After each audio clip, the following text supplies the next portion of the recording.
मदरसों को हमारी कौम चाहे जितना हल्का ले ले, लेकिन दुनिया को इन मदरसों की ताकत का अंदाजा है। आप सुन रहे हैं मेरी बात को या नहीं? तवज्जो है आपकी है?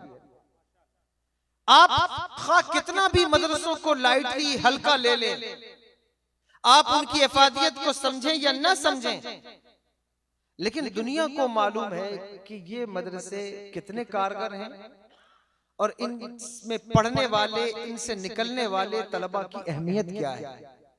दुनिया जानती है, दुनिया को इस बात का अंदाजा है। अगर नहीं है तो कौम मुस्लिम को नहीं है। इसलिए हम अपने बच्चों को हर जगह भेजते हैं, लेकिन मदरसे नहीं भेजते। और अगर भेजते भी हैं तो शायद हमारा रुझान ऐसा नहीं है, या हम दीन की तालीम को उतनी अहमियत नहीं दे रहे हैं जितनी हमें देना चाहिए। उसका नतीजा क्या निकल रहा है? क्योंकि इल्म की अहमियत पर बात करने को कहा गया, ये बातें आप सुन लें। उसका नतीजा क्या है कि आप अपने नौजवानों की इस्लाह के लिए तावीज ढूंढ रहे हैं। आप नौजवानों की इस्लाह के लिए उन्हें किसी शिविर में, कैंप में भेजना चाहते हैं। जिस बाप का बेटा शराबी हो जाए उससे पूछो कि दुख किसे कहते हैं, गम किसे कहते हैं। बाप की सैलरी मंथली 2 लाख रुपए है, लेकिन बेटा ड्रग्स का आदी है, बेटा शराब पीता है, बेटा चरसी है। बताओ, जिस बाप ने अपने बेटे को सारी फैसिलिटीज दी, अगर उसका बेटा शराबी हो गया है, उसका बेटा कोरेक्स का नशा करता है, उसका बेटा दवाइयां पीकर मोहल्ले की और सड़कों की नालियों में, गटर में पड़ा हुआ है, इससे बड़ा दर्द और दुख उस बाप के लिए क्या हो सकता है? कितना बड़ा दुख है, कितना बड़ा दर्द है उसका। और वो थक हार कर ये समझता है कि काश कोई तावीज मिल जाए जिसके जरिए से मेरा बेटा राह रास्त पर आ जाए। काश कोई ऐसा तावीज कर दे, ऐसी दुआ कर दे कि ये मेरा बेटा मोहल्ले की नाली से निकलकर मस्जिद का नमाजी बन जाए।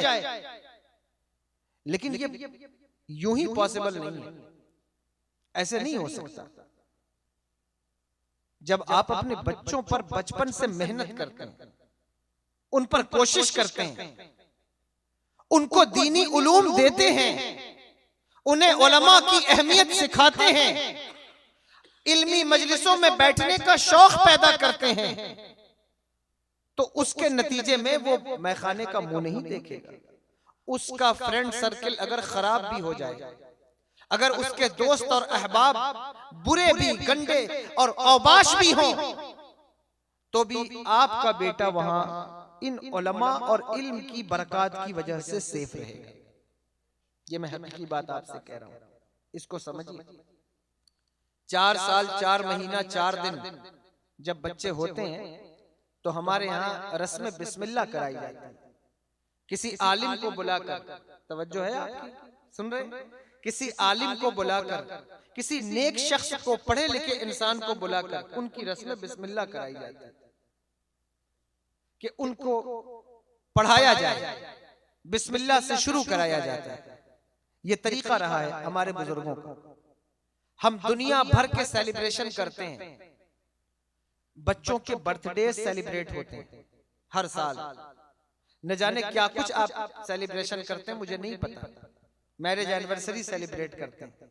अब तो कंडीशन ये है कि अगर किसी ने कोई गाड़ी भी ली है तो वो उसकी भी एनिवर्सरी सेलिब्रेट करता है कि साल भर हो गया है, मैं इसका भी बर्थडे मनाऊंगा।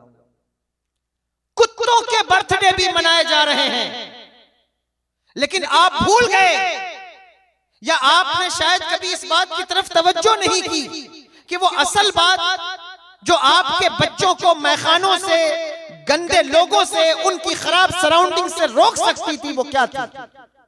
वो ये थी, आप उनकी रस्म बिस्मिल्लाह का एहतमाम करते हैं। जब बच्चे 4 साल 4 महीना 4 दिन के होते हैं तो हमारे यहाँ ये तरीका है कि उनकी रस्म बिस्मिल्लाह कराई जाती है। क्यों कराई जाती है? ताकि किसी बड़े आलिम से अगर वो शुरू करेगा तो अल्लाह उस इल्म वाले की बरकत इसे अता फरमाएगा, उसकी बरकतें इसे मिलेगी।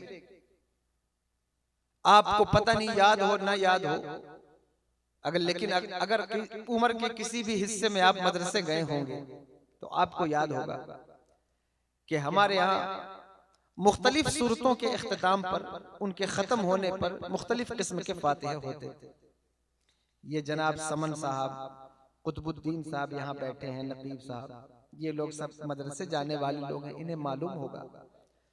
ये मेरे मदरसे के मुदर्रिस हाफिज शफी साहब क़िबला बैठे हैं, आपके शक्ति नगर के इमाम साहब बैठे हैं, ये लोग गवाही देंगे कि जब हमारे यहाँ इक़रा बिस्मि रब्बिकल लज़ी खलक़ पढ़ाया जाता है, वो शुरू किया जाता तो उसमें एक फातिहा होती थी, वो एक सेलिब्रेशन था।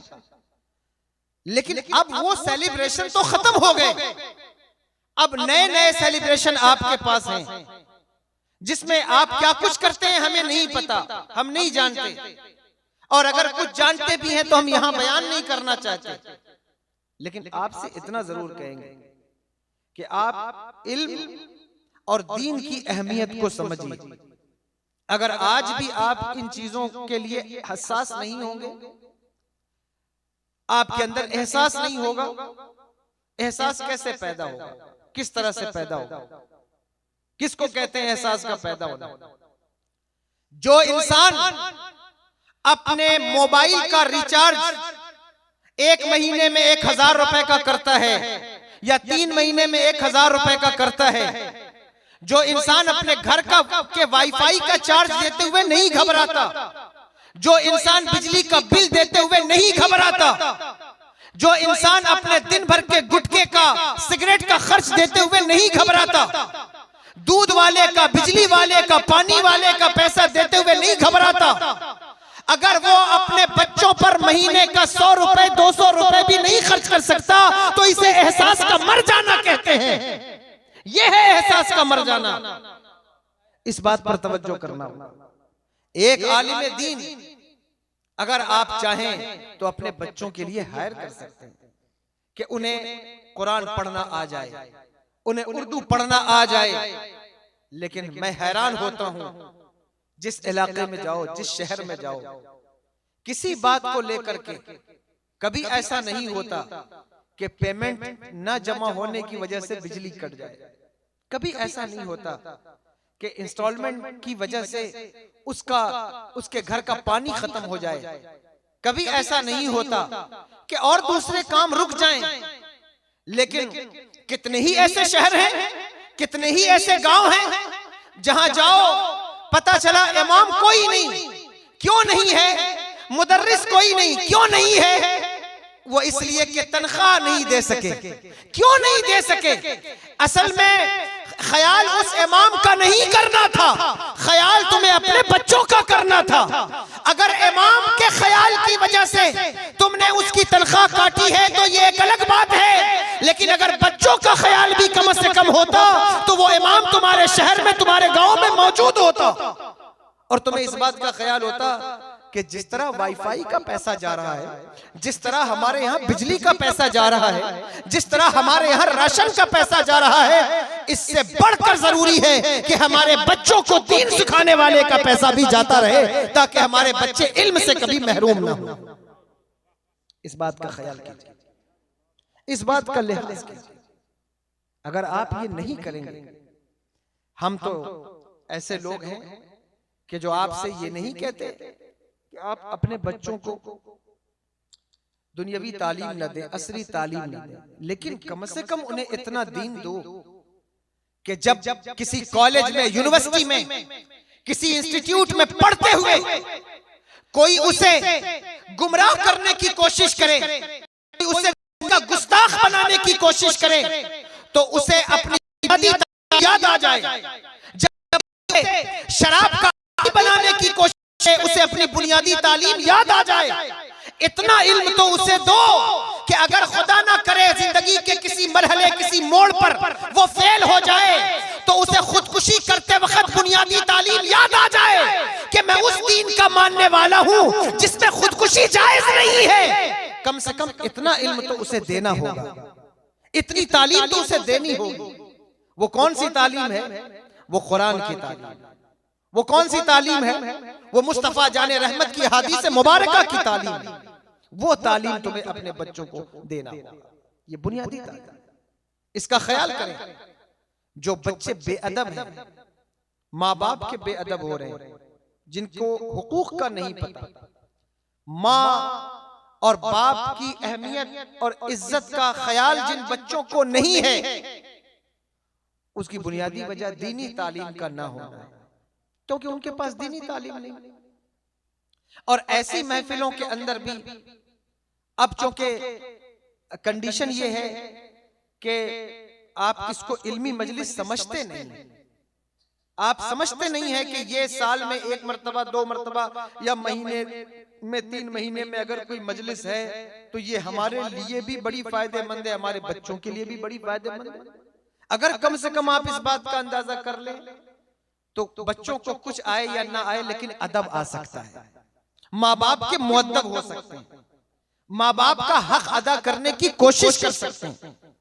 और मैं इसकी मिसाल पेश कर सकता हूं कि जलसों में बैठने वाले नौजवान, माँ को गालियां देने वाले, बाप को सरे बाजार रुस्वा और बेइज्जत करने वाले, खुदा की कसम इन जलसों की बरकत से मुस्तफीद हुए हैं और उन्होंने बाप की भी इज्जत की है और माँ की भी इज्जत की।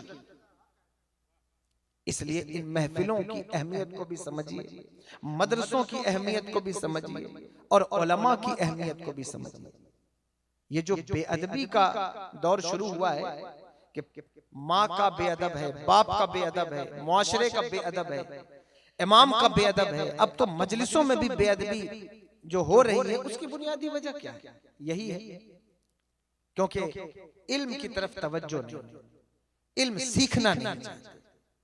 इल्म जहां कहीं से मिले उसे सीखिए, उसे कबूल कीजिए, उसे अपनी जिंदगी में लाइए। इल्म की वजह से खूबसूरती आती है, जहालत की वजह से बदसूरती आती है, इल्म की वजह से रोशनी आती है, जहालत की वजह से अंधेरा आता है, इल्म की वजह से इंसान सुरखरू और सरफराज होता है, जहालत की वजह से इंसान पस्त होता है, ज़ेर होता है, जलील होता है। इसलिए इल्म सीखिए, इल्म की तरफ तवज्जो कीजिए।